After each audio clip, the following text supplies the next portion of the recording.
I was born to hate Jews. It was part of my life. I never questioned it.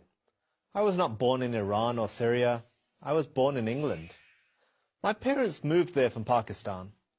Theirs was the typical immigrant story. Moved to the West in the hope of making a better life for themselves and their children. We were a devout Muslim family, but not extremist or radical in any way.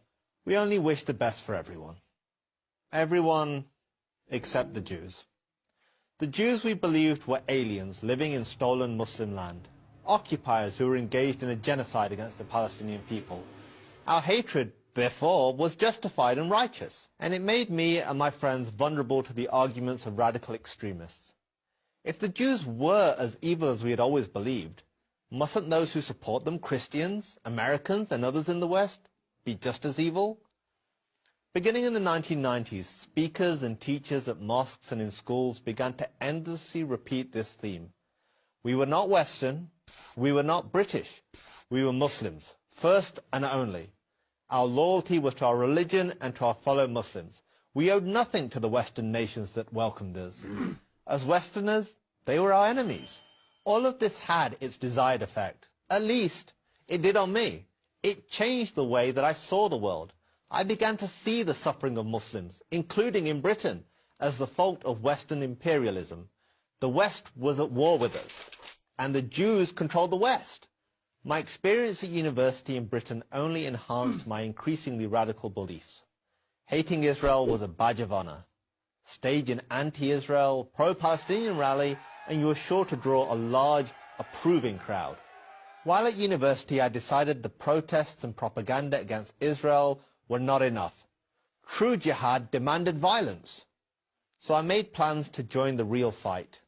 I would leave college and join a terrorist training camp in Pakistan. But fortunately for me, fate intervened. In a bookstore. I came across a book called The Case for Israel by Harvard law professor Alan Dershowitz. The Case for Israel? What case could there be? The title itself made me furious, and I began to read the pages almost as an act of defiance. How ill-informed, how stupid could this guy be to defend the indefensible? Well, he was a Jew. That had to be the answer. Still, I read, and what I read challenged all of my dogmas about Israel and the Jews. I read that it wasn't Israel that created the Palestinian refugee crisis. It was the Arab countries, the United Nations, and the corrupt Palestinian leadership. I read that Jews didn't exploit the Holocaust to create the State of Israel. The movement to create a modern Jewish state dated back to the 19th century, and ultimately to the beginnings of the Jewish people almost 4,000 years ago. And I read that Israel is not engaged in genocide against the Palestinians. On the contrary, the Palestinian population has actually doubled in just 20 years. All this did was make me angrier. I needed to prove Dershowitz wrong, to see with my own eyes how racist and oppressive Israel really was. So I bought a plane ticket. I would travel to Israel, the home of my enemy.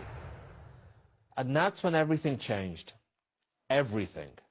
What I saw with my own eyes was even more challenging than what Dershowitz had written.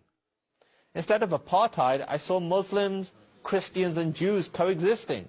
Instead of hate, I saw acceptance and even compassion.